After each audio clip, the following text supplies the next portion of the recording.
How to be supportive of a suicidal teenager on the autism spectrum. Can teenagers with high-functioning autism become so depressed that they become a risk for suicide? Unfortunately, the answer is yes.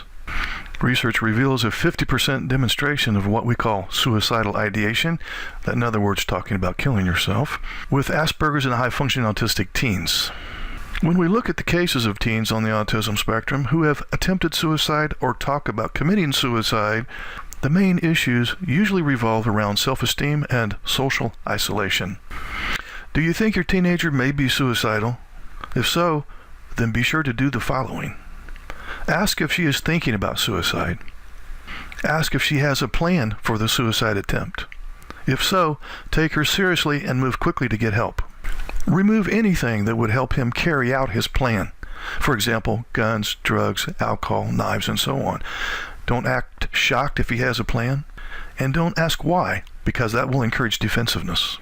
Don't bait the suicidal ideation. In other words, don't say, "I think you're just bluffing, I don't believe you." Don't be afraid to talk with him about the suicide attempt. Talking about it does not make it worse, but better. Don't be sworn to secrecy, instead get support. And don't give up if your adolescent shuts you out at first.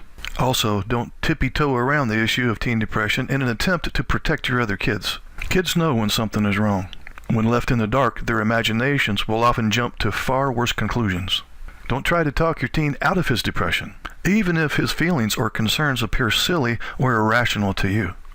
Simply acknowledge the pain and sadness he's feeling. If you don't, he will feel like you don't take his emotions seriously, and he may prove a point by following through with the suicide.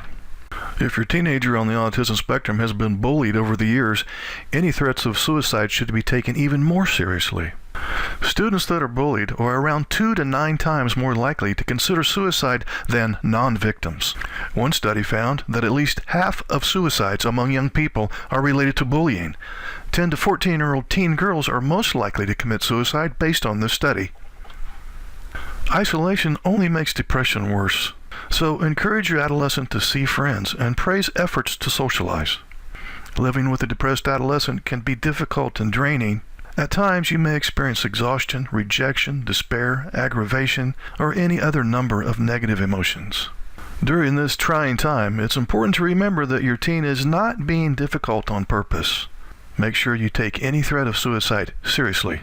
Of all the people who have committed suicide, 80% have given some kind of warning. Thanks for listening. This is Mark Hutten with myaspergersteen.com. Please like and share this video. Have a great day.